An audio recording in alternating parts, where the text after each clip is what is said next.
അപ്പം ഗൈസ് നമസ്കാരം. തുടങ്ങാലേ. ഇന്ന് നമ്മൾ പോകുന്നത് ബഹ്റൈൻ ഫോർട്ടിലേക്കാണ്. ഖാലത്തുൽ ബഹ്റൈൻ എന്നും അറിയപ്പെടും. ഒരു നോർത്തേൺ പാർട്ടാണ് ബഹ്റൈൻ്റെ. ഒരു സിവിലൈസേഷൻ കൾച്ചർ, ദിൽമുനിയ സിവിലൈസേഷൻ കൾച്ചറിൻ്റെ ഭാഗമായിട്ടുണ്ടായ ഒരു ഫോർട്ടാണ്. Beautiful place. അപ്പോൾ ഒരു ചായ കുടിച്ചിട്ട് നിങ്ങൾക്ക് അത് കാണിച്ചു തരുന്നതായിരിക്കും. So just view that place and like enjoy that experience.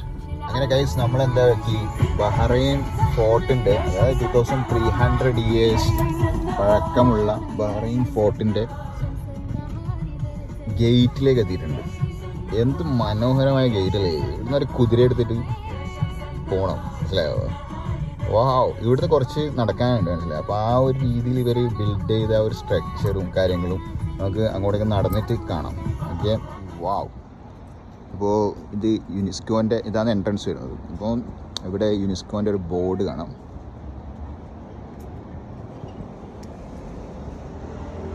ഇതിന് വേറൊരു പേരും കൂടിയുണ്ട്, ഖലാത്തുൽ ബഹ്റൈൻ എന്ന് പറഞ്ഞിട്ടുണ്ട്.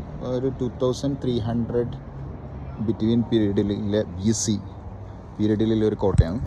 അപ്പോൾ ഒരു ഇതിൻ്റെ വാക്കും ഗേറ്റും കാര്യങ്ങളും നോക്കി ഇവിടെ. വാവ്, എന്താ രസമല്ലേ! ഇതിൻ്റെ ഹൈലൈറ്റ് എന്ന് പറഞ്ഞിട്ടുണ്ടെങ്കിൽ ഇങ്ങനെ നടന്നിട്ട് ആ ഒരു ഹൈറ്റിലെത്തുമ്പോൾ ആ ഒരു വ്യൂ കിട്ടാനുണ്ട്, ആ ഒരു ഫോർട്ടിൻ്റെ. ഇതാണ് ഞാൻ പറഞ്ഞത്. ഈ അപ്പോൾ നമ്മൾ ചിന്തിച്ച് നോക്കി, ആ ഒരു കാലഘട്ടത്തിൽ ഇതിലൊരു കുതിര എടുത്തിട്ട് പോകുന്നതും രണ്ട് കുതിരകൾ അവിടെ പുറത്ത് കാത്തു നിൽക്കുന്നതും. ഓ ബ്യൂട്ടിഫുൾ ഡൂഡ്. നമുക്കിങ്ങനെ കാണാൻ പറ്റും.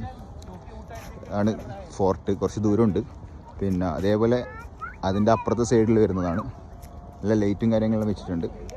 അപ്പോൾ അതിൻ്റെ അപ്പുറത്ത് ഒരു ബീച്ചും ഉണ്ട്. ഞാൻ അവിടെ എത്തിയിട്ടാണ് പിന്നെ എൻ്റെ വീഡിയോ എടുക്കാം.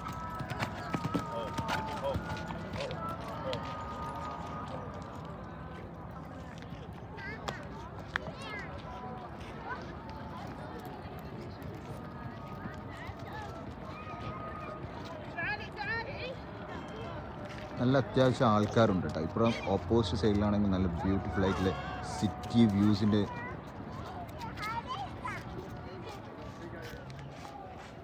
അങ്ങനെ ഗൈസ് നമ്മളിത് കവാടത്തിലൂടെ കിടക്കുകയാണ്. രാജാവലം പോയ കവാട, ചില്ലറ കവാടാണ് ഇതെല്ലാം. എത്ര ഭടന്മാരും രാജാക്കന്മാരും പോയ കവാട. ഈ സ്ട്രക്ചർ നോക്കി ഇവരാക്കി വെച്ച്.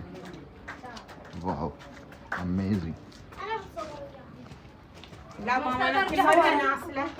انت ترجع ورا حبيبي.